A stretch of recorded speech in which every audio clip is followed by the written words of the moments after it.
YouTube फॅमिलीला बुद्ध पौर्णिमेच्या हार्दिक शुभेच्छा। आज आहे बुद्ध पौर्णिमा, चला म्हणलं लवकर स्वयंपाक करून घ्यायचंय। बुद्ध पौर्णिमेला आमच्या इथे मिरवणूक करतात ना, गावातून फिरून आणतात, त्यामुळे मिरवणूक आमची 6 वाजता निघणार आहे। म्हणजे स्वयंपाक आपला पटकन झाला पाहिजे म्हणून स्वयंपाकाला सुरुवात केली आहे। तर आज काय बनवणार आहे मी, तेव्हा मसाल्याचं वांग करणार आहे, वरून मसाले वांग करणार आहे आणि पुऱ्या करायच्या आहेत। त्यासाठी पीठ मळून ठेवलंय, पुऱ्या करणार आहे आणि श्रीखंड करून शनी फ्रीज मध्ये ठेवलंय, नंतर मग दाखवते मी तुम्हाला। आता जयंतीला पण पुरणपोळी केली होती, आकितीला पण पुरणपोळी केली होती, त्यामुळे मुलगा काय म्हणला, मम्मी सारख्याच पुरणपोळ्या नको करू, मुलगी पण म्हणती। आणि मलाही तसा कंटाळा झाला होता पुरणपोळ्या करायचा, गरम पण जास्त होत आहे आणि सारखं पुरणपोळीचा स्वयंपाक नको म्हटलं।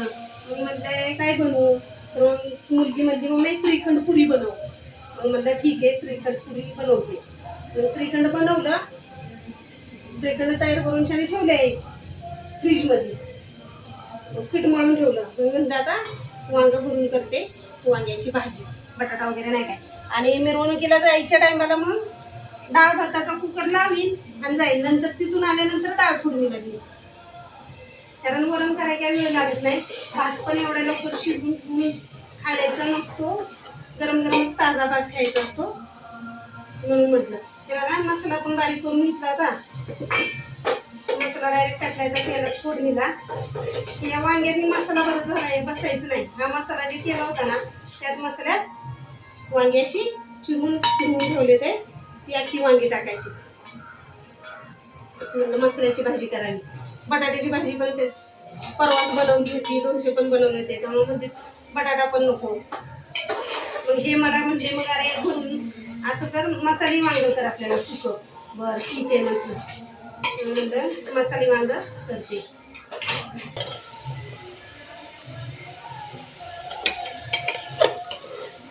हे पाय कसं मस्त मध्ये मसाल्यात असं वाफलून घ्यायचं वांग।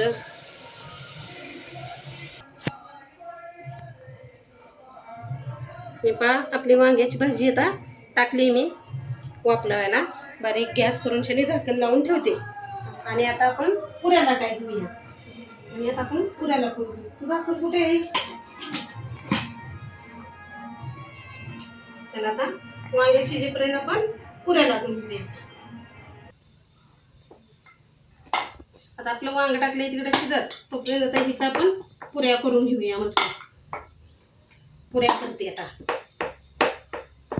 पुऱ्या करून ठेवते, वांग करून ठेवते। डाळ भाताचा कुकर नंतर करते, लावते, शिट्ट्या झाल्या की कुकर बंद करून शनी मिरवणुकीला जातो। मिरवणूक करून शनी आल्यानंतर मग डाळीला फोडणी घालते। आता मिरवणुकीला गेलो ना, मला तेही व्हिडिओ मी नक्की हे करेन, टाकेन, तेही व्हिडिओ काढते, तेही व्हिडिओ तुम्हाला दाखवते। चलो आपण पुऱ्या तळून घेऊया, तेल तापलं या।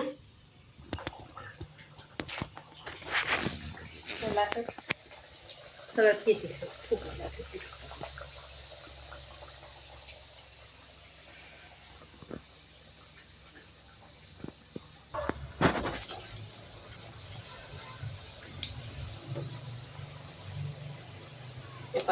पुऱ्या अशा तळून घेते। आता घेतलं की आजही मिरवणूक, उद्या येईल लहान मुलांचा किलबिल कार्यक्रम, किलबिल डान्स आहे लहान मुलांचा, परवा दिवशी आहे भीमगीत आणि ऑर्केस्ट्रा, की रविवारी आहे जेवण, असं आमचे मग झाले कार्यक्रम, झाली मग आमची जयंती। आमच्या इथे आहे ना बुद्ध पौर्णिमा जास्त मोठी उत्साहात साजरी करतात, कारण का तर मुंबईवाले सर्व्हिसवाली आहेत ना, त्यांना सुट्टी मे मध्ये भेटते का नाही, त्यांच्या मुलांनाही शाळेला सुट्ट्या भेटतात।